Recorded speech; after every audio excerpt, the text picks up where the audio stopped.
en mujeres tenemos como primera mama, cervix y después tenemos al color recto. En el varón tenemos próstata, pulmón y después color recto. O sea, más o menos así nos pillamos color recto porque es más fácil de estudiar. Después páncreas comparado con color recto. Eran dos extremos. Uno, una patología que prácticamente se cura con una resección quirúrgica y el otro prácticamente desde el diagnóstico ya es de peor pronóstico.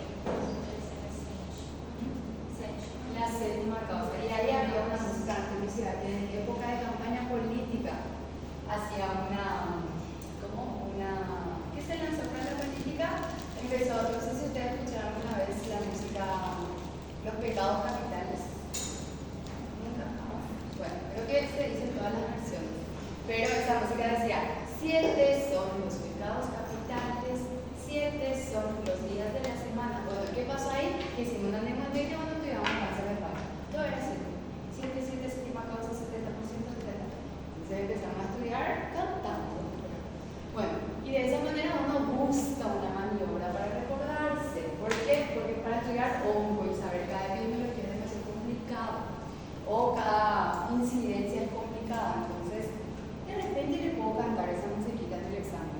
Así que, si se acuerdan, súper bien. Si no se acuerdan, ¿quién lo cantará otro? Me encanta el examen. Bueno, después, factores de riesgo. ¿Qué se acuerdan del color recto?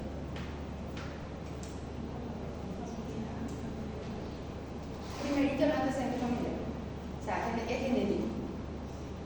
Mayormente, pero no es lo primero que tenemos que ver. Más básico. Factores de riesgo para cáncer color recto. ¿Qué pasa si fumo? ¿Qué pasa si tomo? ¿Qué pasa si tengo una mala dieta? ¿Qué pasa si tengo una estreñidad crónica? O sea, lo más frecuente piensen. Y después nos vamos a lo antecedente familiar. Porque obviamente no vamos a pensar en una mujer que viene con rectorragia, no vamos a pensar que hay cáncer de colon directo. Pero si ese hombre de 70 años viene con rectorragia, refiriéndome que es un estreñido crónico de hace 20 años y encima me está diciendo que es un fumador tabaquista crónico más de 40 años de 20 cigarrillos día y encima me dice que él no come fibras, solamente vive a base de carne, asado. ¿Qué voy a pensar? ¿Cáncer? ¿Directo? Y encima me agrega otra vez y me llama la atención que como mucha carne y ya bajé más de 7 kilos en un mes. Con esa característica obviamente voy a pensar en un cáncer. ¿Sí? Porque me dio todos los factores de riesgo a la edad que tiene para tener un cáncer. Y ese es de origen genético, probablemente no. Ahora, si viene Rodrigo diciéndome, ¿cuántos años tiene Rodrigo? Rodrigo tiene 24. Bueno, 24 años, diciéndome Rodrigo que se asustó porque hoy amaneció con la cama llena de sangre. ¿Por dónde vas a andar, Rodrigo? No creo que habrá sido la nariz. Sí, fue la parte de abajo. ¿Sí? Tuvo una rectorragia, tiene como antecedente familiar luego su abuelo, cáncer de próstata, su papá, cáncer color recto, su mamá se operó de útero, no sabe de qué, pero se operó de útero, y su prima hoy le están haciendo el diagnóstico de cáncer de ovario. Rodrigo, con 24 años, tendría probabilidad de tener cáncer, vino asustado hoy porque sangró. O sabes que es un estreñido crónico de larga data, pero es deportista, consume fibra. ¿Y por qué se estreñió? ¿Será que tiene alguna enfermedad de base? ¿Enfermedad de Crohn? ¿Colitis ulcerativa? Hay algo por ahí relacionado, pero con todo eso antecedente que Rodrigo me dice, obviamente a Rodrigo le voy a preguntar, pero al señor de 70 años le voy a preguntar, no. Cuanto más joven es el paciente y hay una ligera duda o sospecha, yo voy a preguntar presente familiar. Porque este cáncer color recto es una enfermedad que es genética. Hay un síndrome familiar. Y en cuanto a páncreas,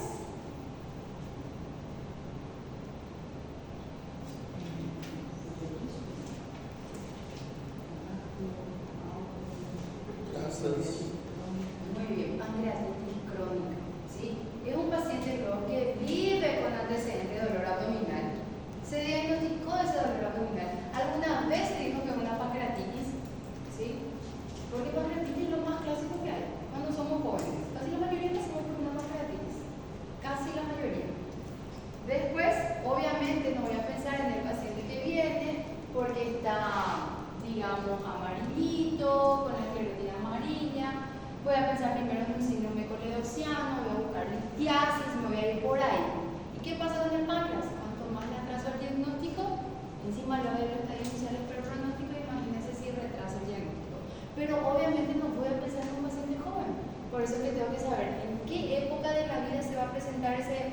cáncer para que yo lo pueda relacionar, porque la pérdida de peso no es algo que viene hoy, es algo que se arrastra en el tiempo de la evolución del cáncer. No porque está muy caquético, yo voy a decir que ese tiene cáncer, ¿sí? Pero el que tiene todos los factores de riesgo y hoy viene caquético, mi alta sospecha es que tenga cáncer y que el cáncer no empezó hoy, que ya está evolucionado, ¿sí? Eso sí, porque los síntomas de los cánceres en los estadios iniciales generalmente son asintomáticos, son hallazgos incidentales o el hallazgo por algún tipo de fin de tratamiento, de estudios y de tratamiento que se estaba haciendo por otras enfermedades, ¿sí? Son hallazgos incidentales. Ahora, si el paciente o la paciente viene con algún síntoma, yo me voy a ir primero a pensar en lo más clásico, ¿sí? Pero lo más clásico me ayuda a generar estudios e imágenes laboratoriales y imagenológicos que me van a orientar también a lo menos clásico. Y lo menos clásico en este punto de vista es el cáncer, ¿sí? Entonces, por eso es importante conocer la epidemiología y los factores de riesgo. Ahora, ¿cuáles son los signos y síntomas más frecuentes del cáncer colorectal?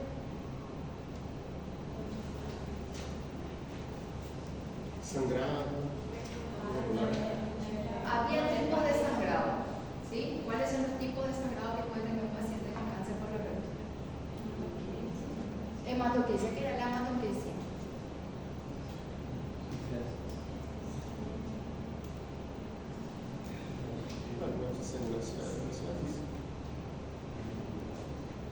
Es la materia fecal que viene con sangre roja rutilante.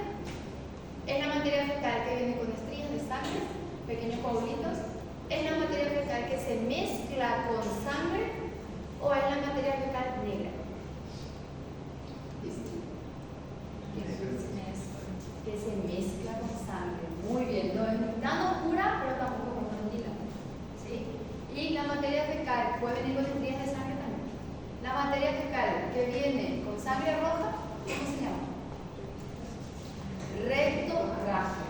Y la materia fecal que viene negra, melena. Entonces, ¿qué nos quiere decir la característica de esa rectorragia, melena o hematoquesia? La ubicación del tumor. ¿Dónde más o menos está ubicado? Y entonces va a tener los otros síntomas acompañantes. Como que, por ejemplo, ¿qué otros síntomas puede haber?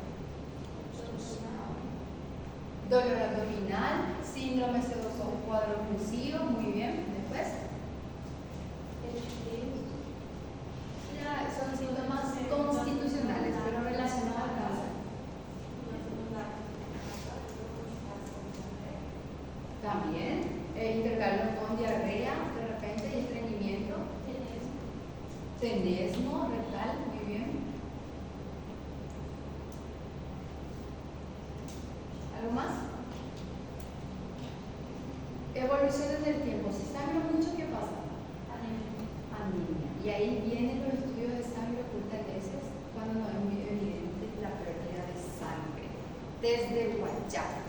¿Cómo voy a hacer diagnóstico de cáncer de colorectal? Tengo síntoma, tengo sospecha.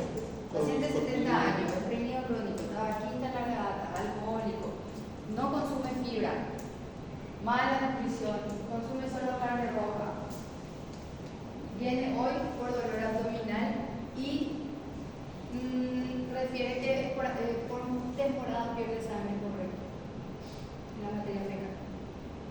¿Qué tengo que hacer? Tengo sospecha de cáncer. Lo primero que se da en mi cabeza es sospecha de cáncer. ¿Qué le hago? Laboratorio. ¿Qué le damos bien en el laboratorio?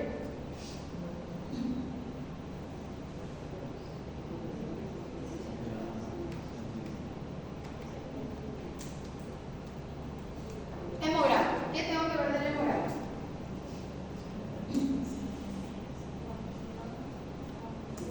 Dijimos anemia recién. Evaluar las plaquetas y la hemoglobina, ¿sí? Si están en descenso o no. Después, ¿qué le pido más? Me interesa el leucocito en un cáncer. No, pero si estaba recibiendo tratamiento quimioterápico como antecedente, sí. Porque cuando tengo emergencias oncológicas van a ver que hay una neutropenia febril. ¿Sí? Entonces ahí sí me interesa. Hoy no vamos a hablar de eso. Después, hemorama me interesa, plaqueta hemoglobina. Después, ¿qué otro estudio le vamos a pedir? Sospechamos cáncer, chicos. Está matando un paciente oncológico probable. Marcadores tumorales. ¿Qué marcadores tumorales? 19.9. No va a decir todo lo que es la parte tubo digestivo. Muy bien, después. Vías biliares. 19.9. Después. ¿Qué otro marcador es importante y el más importante por Luis? CEA. ¿Qué era el CEA? Carcinoma embrionario. Muy bien. ¿Se acuerdan cómo el valor? ¿Cuánto tiene que estar? Mayor a 5 para que salga positivo el CA y mayor a 37 el CA19. ¿Sí? Para que sea positivo. Pero se puede volver positivo si el hombre consume carne roja, pierde más la sangre. La carne roja cambia el color de las heces. ¿Me sirve el test de guayaco?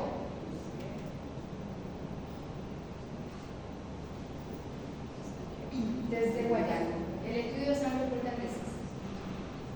Porque hoy viene un hemograma y me dice que el paciente de 70 años con toda esa característica está con una hemoglobina 6. Le va a pedir test de guayaco porque es muy evidente que está pérdida de sangre por algún lugar de su cuerpo.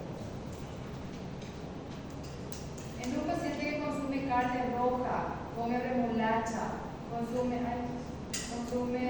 hígado, me sirve el test de guayaco. El estudio de sangre oculta en heces.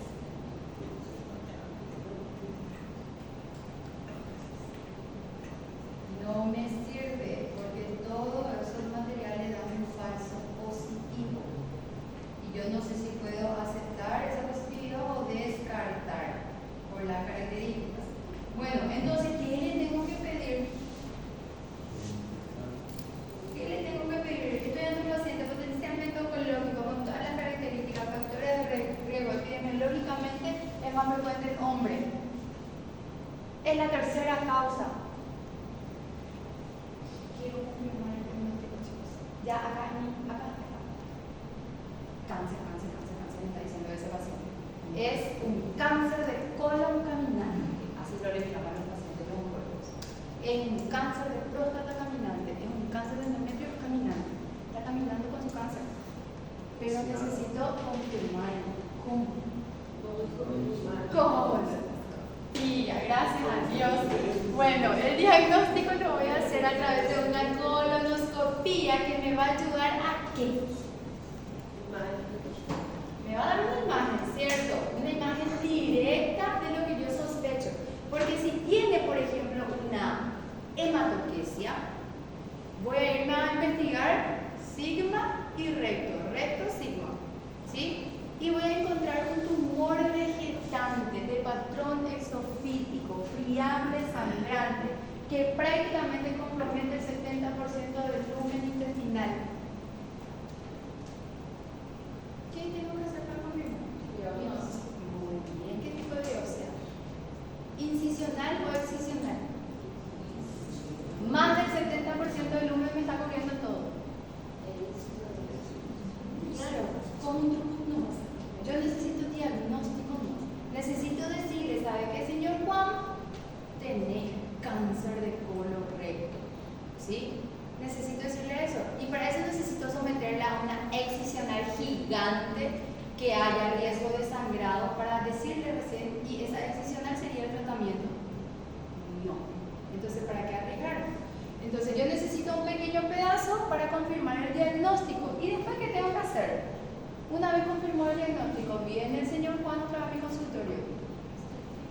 Estadificar. ¿Qué necesito para la estadificación? O de entrada nosotros ya estadificamos ante la sorpresa macroscópica de un cáncer. No.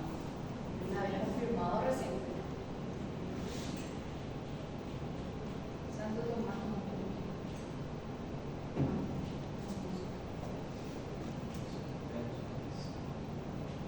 ¿Qué hago ahora? Porque demasiado gusto, ¿verdad? Cuando sospechamos algo y es. Pero ¿qué hago ahora? Vamos a derivar al oncólogo cirujano. Eso es lo que la mayoría hace. Desde el momento que tiene diagnóstico de cáncer, se le deriva. Pero los oncólogos nos encantaría que nos deriven cuando llevamos a estadificar. ¿Qué necesitamos para la estadificación? ¿Cómo se comporta el cáncer? Muy bien, un barrido tomográfico. Tenemos que saber la metástasis a distancia, si hay o no. Y gracias a eso vamos a empezar a estadificar. ¿Sí? Ahí recién se pide una tomografía, no antes. Ahí recién. Bueno, viene y nos dice que está con estadio 2. ¿Qué vamos a hacer? ¿Cuál es el tratamiento ofrecido? Una hemicolectomía izquierda, una hemicolectomía, una colectomía total, una hemicolectomía derecha. Está iniciando el cáncer. Dijimos que el cáncer de colon es requirúrgico. Pero quiero saber si le van a quitar todo el colon o no. Van a hacer una hemicolectomía del sitio que está comprometido. Por eso es importante saber a qué nivel de los ángulos, ya sea esplénico, hepático, está comprometido. Para saber. Pero no tampoco quitar solamente el recto y sí. Es una hemicolectomía izquierda, de la mitad del transverso para este lado. ¿Sí? Para el lado izquierdo. Bueno, ¿y en páncreas? ¿Cómo le hicimos el diagnóstico de los páncreas? Le pedimos una ecografía. El paciente no está preparado, tiene mucha distensión abdominal, lleno de materia fecal y el páncreas es un órgano retroperitorio. Bueno, laboratorio. 19 no vaya elevado, pero dijimos que en colon también el 19 no está elevado. Alfa-fetoproteína también creo que es elevado. Pero alfa-feto es una mujer. Alfa-fetoproteína también habla de cánceres ginecológicos. ¿Cuál era el gol estándar?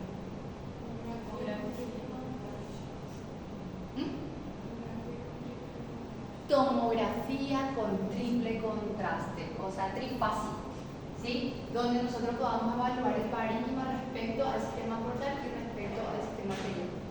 Entonces, es sin y con contraste, la triple fase, ¿sí? Ese es el gol estándar para que nosotros podamos hacer un diagnóstico. Pero como dijo Luis, ¿podemos hacer una ecografía de abdomen? Claro que vamos a poder también identificar el tumor siempre y cuando el paciente tenga una preparación intestinal. Porque si el abdomen no está preparado, ninguna ecografía no se debería de hacer así nomás de urgencia abdominal, porque tiene que tener preparación, ¿sí? Entonces, para que tengamos buenos datos, tomografía triple fase. Después, ¿algún otro estudio que le podamos pedir? ¿Cómo vamos a biopsiar? Para confirmar el diagnóstico.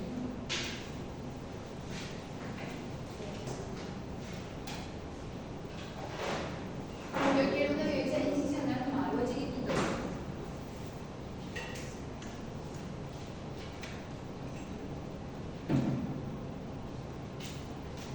Vemos un tumor ubicado en cabeza de páncreas. Podemos usar CEPRE, podemos usar una ecoscopía, ¿sí? Pasar una cánula y tomar la biopsia.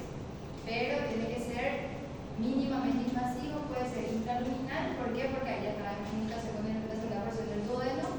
O puede ser una laparotomía. ¿Para qué? Para que podamos entrar en el retroperitoneo si es que está en cuerpo ínfimo. Porque esos lugares no vamos a poder acceder con una ecoscopía. ¿Sí? Bueno, le diagnosticamos cuál es el tipo histológico más frecuente. Si es una glándula, adenocarcinoma. ¿Y el sitio más frecuente? Cabeza de páncreas. Muy bien. ¿Cuánto es la probabilidad que se salven estos pacientes? Prácticamente no. ¿Sí? El 5% de los estadios 4 van a morir todos a los 10 meses. Bueno, vamos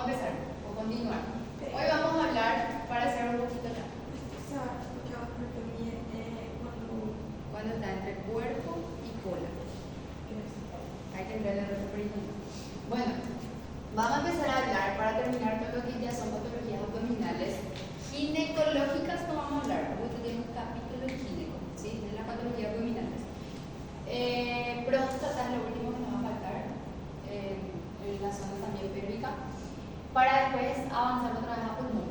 ¿Sí? Bueno, vías biliares son patología oncológica muy poco frecuente, pero si aparece, aparece con una clásica presentación. ¿Sí? La mayoría de ellos dan situaciones, por ejemplo, digamos, sintomatología muy sugestivo de algún síndrome coledociano. ¿Sí? De entrada, uno no sospecha que pueda ser una patología, ya sea del colédoco, de la vesícula. La ubicación más frecuente es la vesícula biliar y en el sistema de las vías biliares le llamamos colangiocarcinoma. ¿Qué quiere decir? Esos sistemas biliares que están dentro del hígado y fuera del hígado. La incidencia es prácticamente bajísima, casi nula, pero la diferencia en vesícula y los colangios son que la vesícula es mucho más frecuente en mujeres que en varones, 2 a 6 veces más. Sin embargo, por ejemplo, las colangios son más frecuentes en varones y en varones que son de mayor edad. En la clásica presentación son los tumores extrahepáticos proximales, que son los famosos conocidos como tumores prebiliares o de Klatskin. ¿Alguna vez escucharon en cirugía tumores de Klatskin?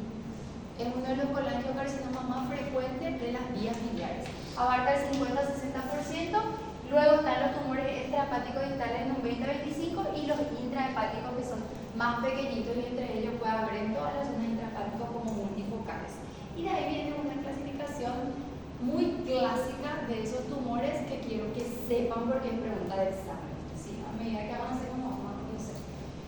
Bueno, la anatomía. Sabemos que también es un órgano intraabdominal. Las extrahepáticas son tubos pequeños que están dentro de lo que es el hígado y se encarga de transportar exclusivamente la bilis. ¿A dónde? A la vesícula, hasta que la vesícula luego transporte hacia el duodeno, el intestino delgado.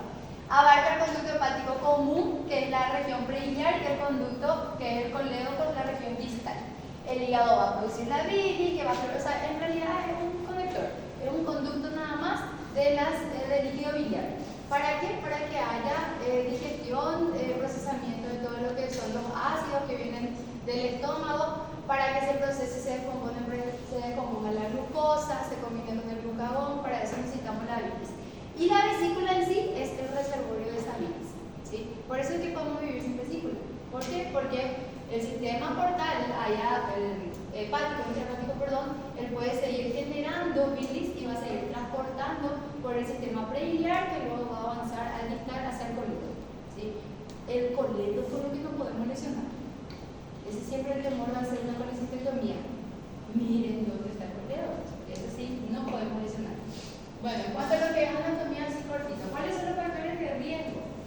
¿En quiénes tenemos que pensar cáncer de vesícula? Y más en aquellos pacientes que arrastran colelitiasis sin ningún tratamiento. Por eso es que un paciente con colelitiasis, de hecho, no es una urgencia, pero en algún momento de su vida se tiene que operar.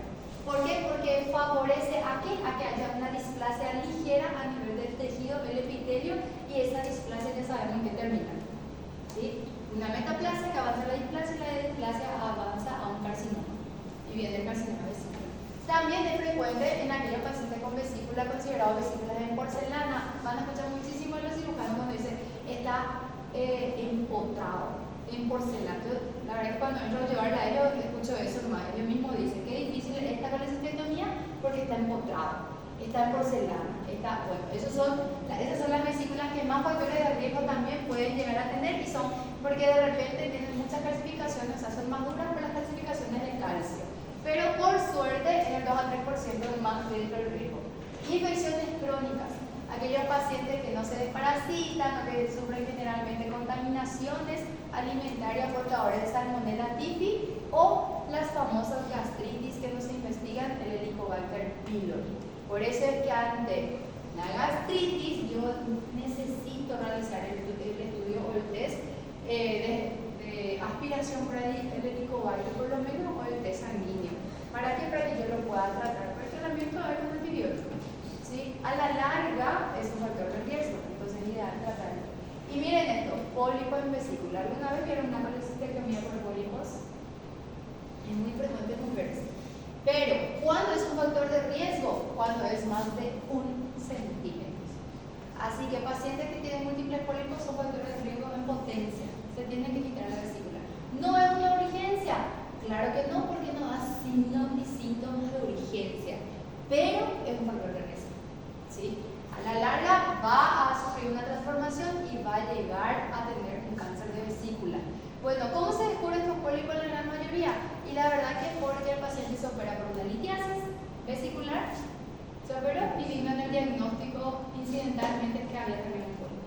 ¿Sí? Entonces estos son pacientes que tienen que tener seguimiento posterior al diagnóstico.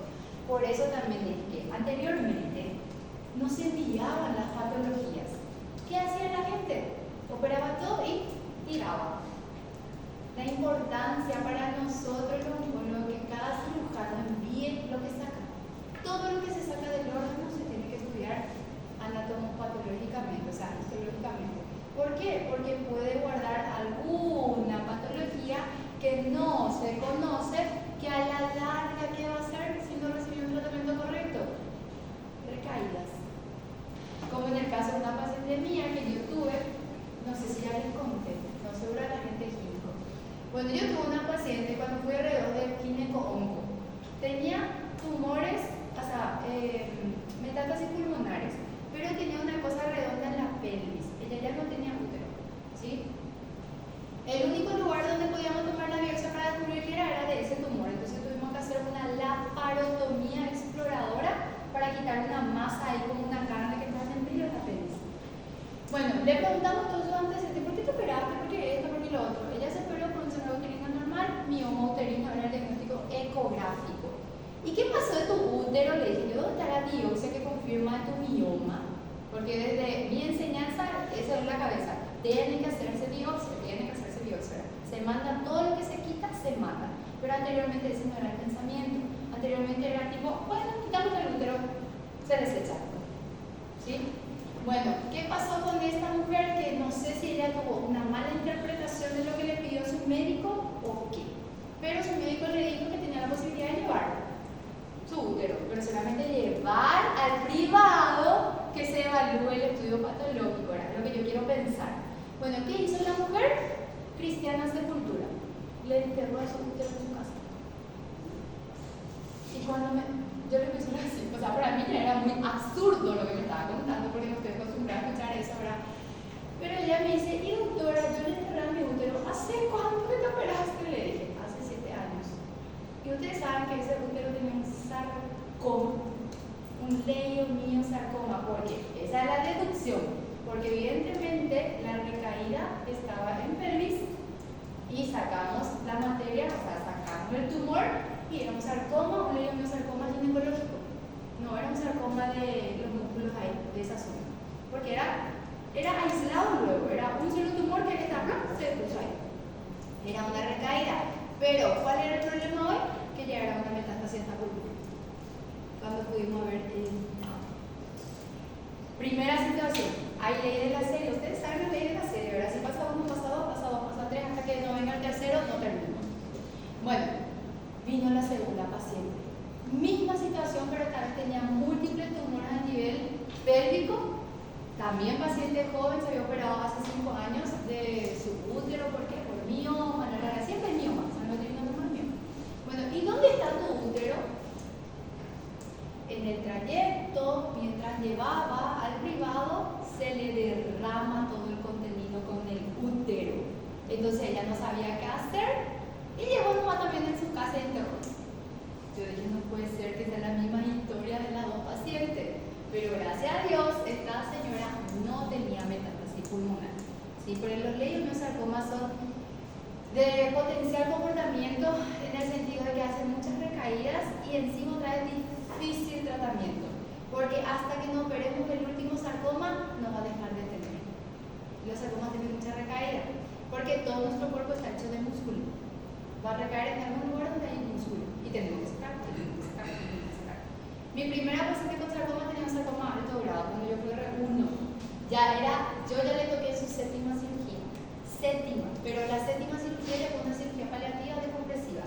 Era evidente que esa mujer iba a morir. ¿Sí? Entonces, imagínense para mí que yo era R1 con ilusión de ser oncóloga, el primer caso, y empapé de sangre así. Me empapé porque sacábamos masa. Una masa salió como un corazón. Yo tengo fotos de eso. Un corazón era así. Un corazón de verdad nuestro, no el corazón que dibujamos. Un corazón de verdad en músculo salió de su abdomen. Pero era impresionante ver la panza, cómo la panza se iba a romper de tan transparente que ya estaba. La piel porque ya superó 6 veces. Yo era la 7ª. Siempre lo sé mal, digamos, ¿verdad? A mí me tocó la 7ª vez, somos científicos, pero creo que no. Bueno, en fin, yo lo opero, ¿verdad? Obviamente me dieron la cirugía porque R1 es onco, pero ya era R5, químico. Y me dan la cirugía porque, bueno, evidente el desenlace que vamos a tener era así. Era una cirugía descompresiva para mejorar la calidad de vida hasta sus últimos días de esta mujer. Y ella quería operarse, 45 años no tenía. Buenísima, señora, Dios mío, pero te suplicaba, por favor, doctora, yo quiero descansar del dolor. Siento que se va a romper mi panza. Así lo te decía. Quiero descansar del dolor. Bueno, sacamos. Dios mío, era una vasectomía del corazón no le vamos. Literal, el corazón y la piel. Todo lo que sacamos. En una bandeja llena de cosas que sacamos, bueno, no murió en la cirugía, yo salí muy feliz, ¿verdad? Porque a mí ya me metieron en la cabeza, se va a morir y yo operando. Y yo, hija, por eso me están dando la cirugía, ¿verdad? Mi primera experiencia quirúrgico-oncológica, bueno, se va a morir con la paciente. En fin, el primer año fue de depresión luego mi vida, porque era todo así, se van a morir con algo, se van a esto, se van a lo otro, se van a... Bueno, ¿qué pasa? Ya no murió. Se fue a terapia, yo estaba feliz, también tenía buena evolución. Un día, a los 15 días de la terapia, falleció. Nadie sabe por qué. Pero falleció con calidad, digamos, o sea, no sufrió a lo que voy. Porque ella se descomprimió eso, no sufrió más de su dolor, ella ya estaba hablando, inclusive en planes de pasar a sala común. Y de la nada, para su corazón. Murió en paz. Ella no quería tener dolor, pero ella sabía que iba a morir. Eso me decía. Y yo le decía, pero a pesar de eso te quería operar, si sabes que no puedes salir, sí, porque sé que va a terminar el dolor. Eso no es. Bueno, ya se imaginan, fue mi primer caso, fue el caso que más me chocó y es el caso que uno nunca se olvida.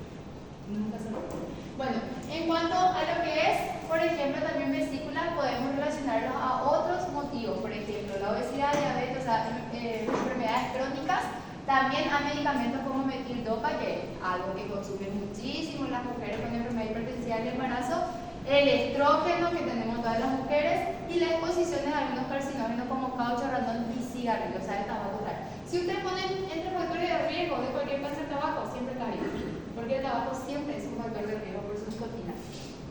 El colangiocarcinoma también está relacionado a las inflamaciones, especialmente las colitis ulcerativas, enfermedades intestinales como la enfermedad de Crohn, las anomalías también de las vesículas como la enfermedad de Caroli, los adenomas, papilomatosis y los quistes coledoceanos, y las infecciones como los parásitos, también a nivel del colédoco. La cirrosis en los casos intrahepáticos, la hepatitis vírica y la genética como el síndrome de Lynch. Otra vez el síndrome de Lynch apareciendo acá.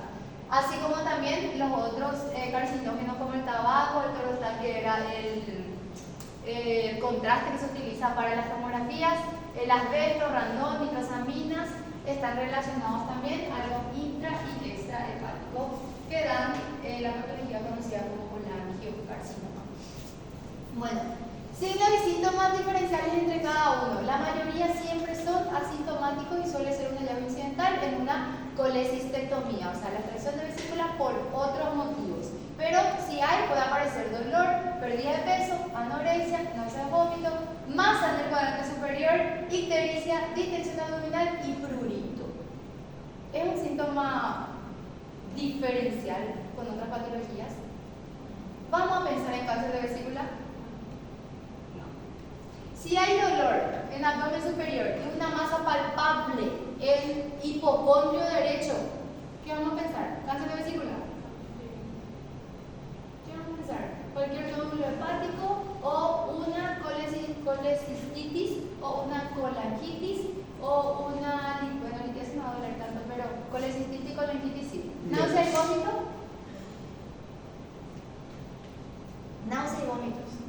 Las náuseas y vómitos en relación a qué tipo de patologías vamos. ¿Por qué nosotros tenemos náuseas y por qué vomitamos? Si el beta es negativo en una mujer, náusea y vómito, ¿qué significa?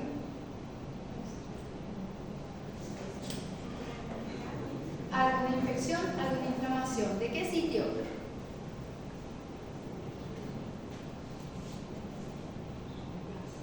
Generalmente tubo digestivo, pero una infección urinaria nos puede dar náuseas y vómitos también, porque está relacionada a una infección. ¿Sí? Cualquier signo de infección inflamatoria me puede dar náuseas y vómitos.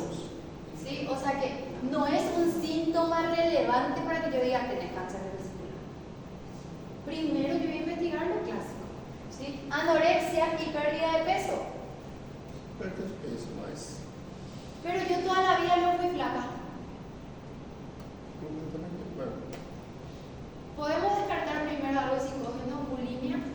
Podemos descartar anorexia, o sea, patologías relacionadas a defectos alimentarios, psicógenos. Podemos descartar primero, o la era de tricepatite, sí o sí tenemos que descartar tricepatite primero.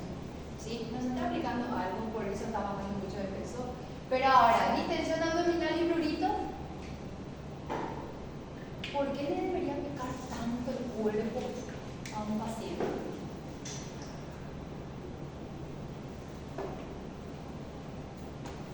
Panza hinchada y encima está así. Tiene escariosis. Homo sapiens. El acúmulo de bilirrubina. Ahí sí tenemos que centrarnos en vías biliares. ¿Sí? El acúmulo de bilirrubina, alta bilirrubina, genera prurito. Por eso es que una patología en el embarazo que se llama colestasis, la manifestación clásica es por el prurito palplantar. Empieza a acumular bilirrubina, las transaminases se alteran, hay una lisis hepática. ¿Sí? Entonces, esa lisis hepática permite que no haya una buena producción de líquido, ¿verdad? El sistema biliar no funciona bien, entonces empieza a perderse más cantidad de bilis y genera el prurito en todo el cuerpo en este caso. Bueno, en el caso de colangio, dan más síntomas obstructivos siempre y cuando se trate de una colangio extrahepática. Entonces, ¿cuáles van a ser los síntomas obstructivos? Ictericia, acolia, coluria, prurito. ¿Quién da ictericia, acolia, coluria? Característica clásica de una enfermedad, ictericia, acolia, coluria. Colecistitis. ¿Y si aparece la fiebre? Colangitis. Eso es lo que siempre nos enseñan. Ictericia, acolia, coluria. Colecistitis hasta demostrar lo contrario. Nadie va a pensar que en el colédoco hay un tumor que se llama colangiocarcinoma o tumor de Klatskin. ¿Sí? Colangiocarcinoma intrahepático se va a manifestar más por las masas. Van a crecer algo a nivel de hígado, dependiendo de qué segmento del hígado, va a producir más síntomas constitucionales, pero también produce un síntoma muy, ¿cómo se dice? Fantasma, porque da algo que son los sudores nocturnos, que nadie entiende por qué suda tanto a la noche.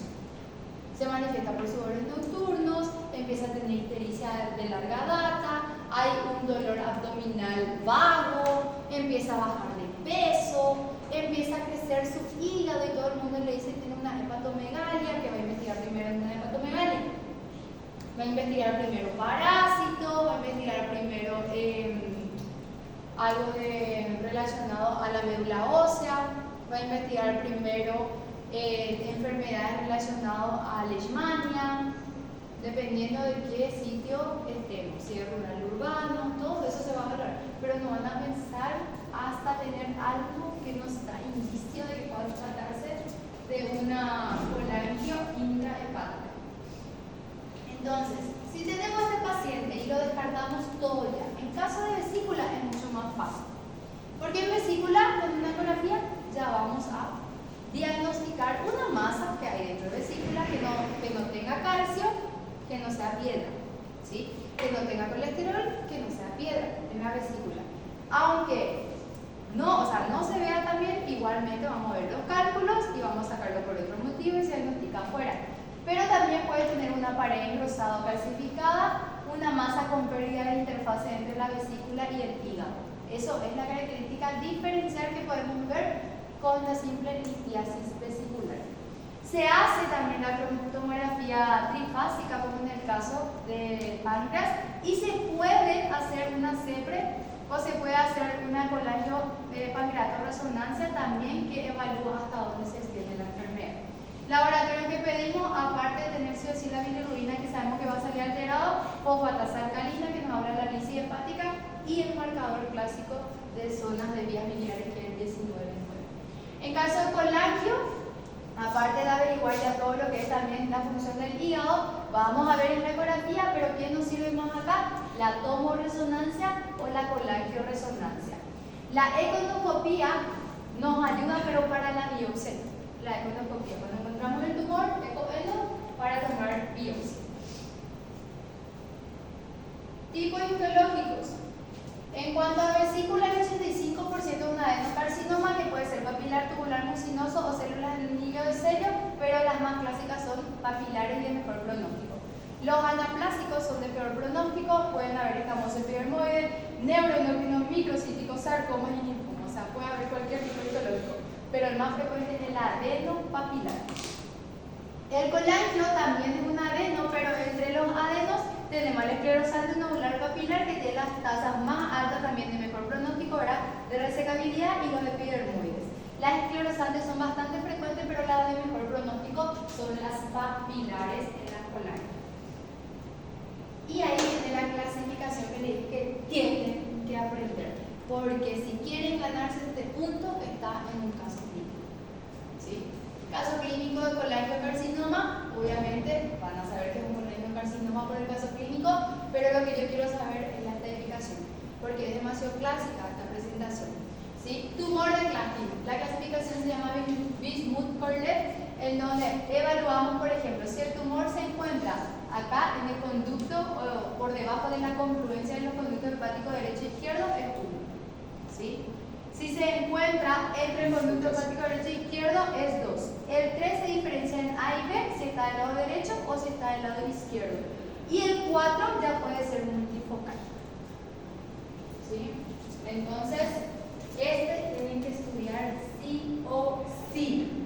La estadificación de vesícula también podemos hacerlo con el TNM, ¿sí? El clásico de la presentación TNM, donde evalúa el tumor, la invasión a los nódulos y los ganglios, metástasis a distancia, perdón.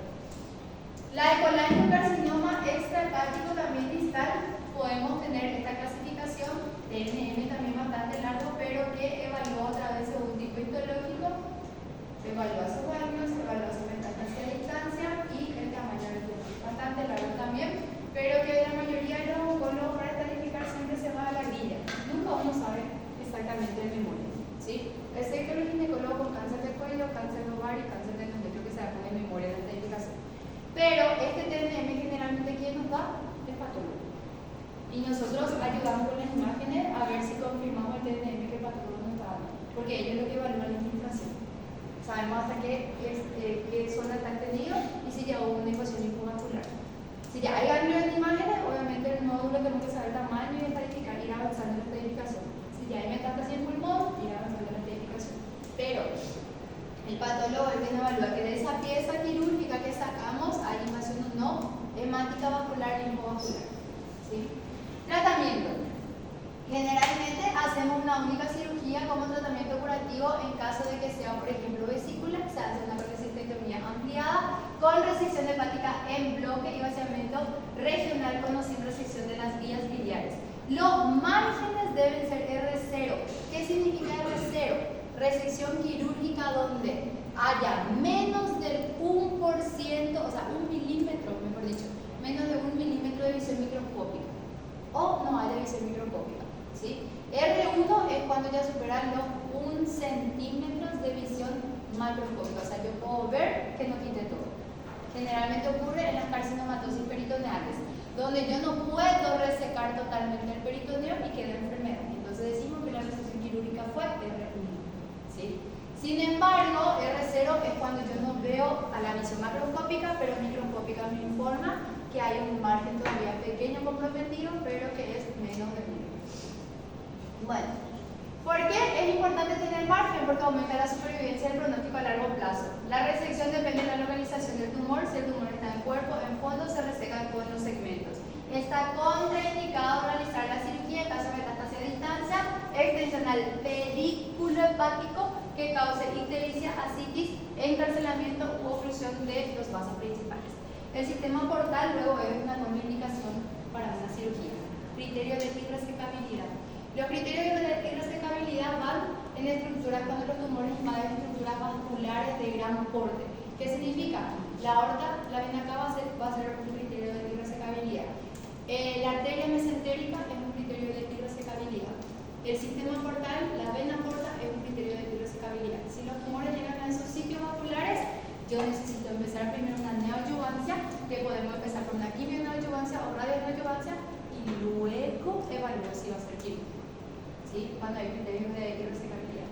La radioterapia adyuvante es la que se hace posterior a la cirugía, puede ser intraoperatoria ya o postoperatoria o hacer un tratamiento más sistémico o de paliación dependiendo de qué tan invadido esté el sitio.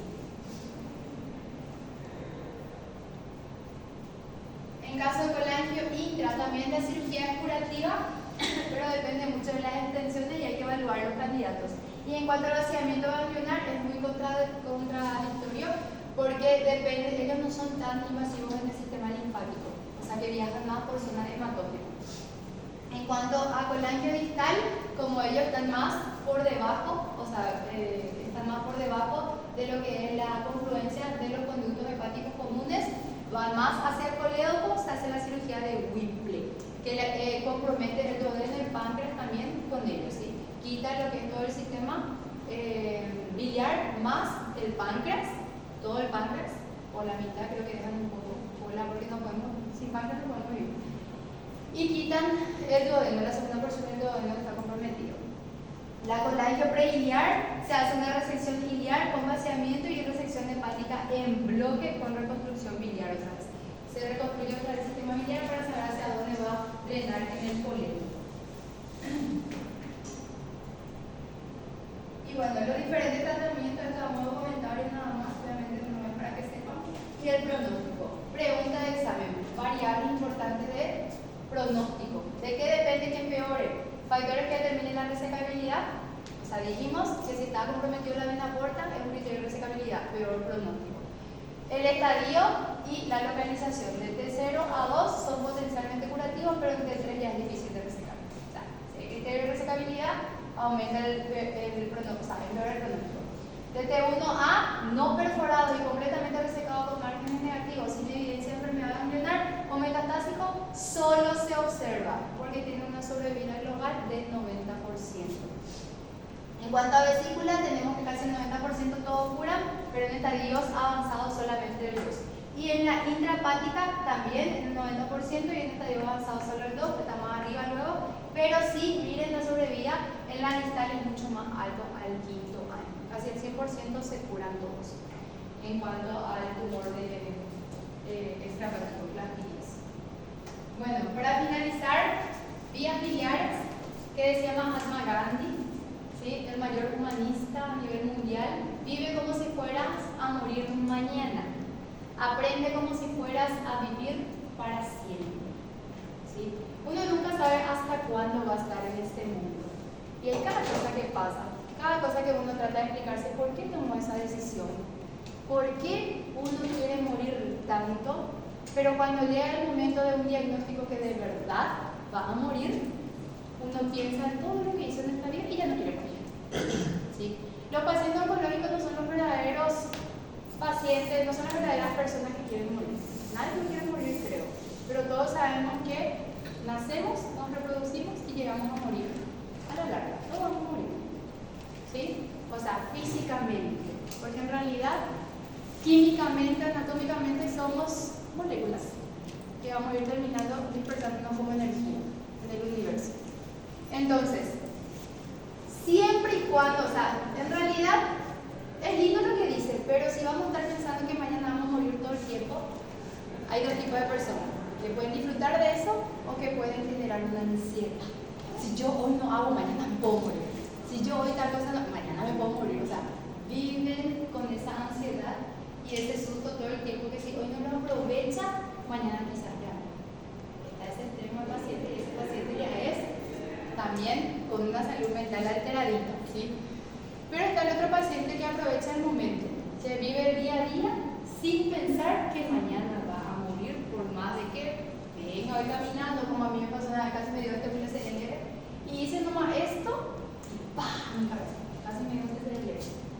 En serio. Entonces uno no sabe, se acaba un portón y muere, traumatismo craneoencefálico, así estúpidamente, ¿sí? Entonces, así que hay que aprovechar cada momento, pero vivas como si fuese que vas a aprovecharlo para siempre.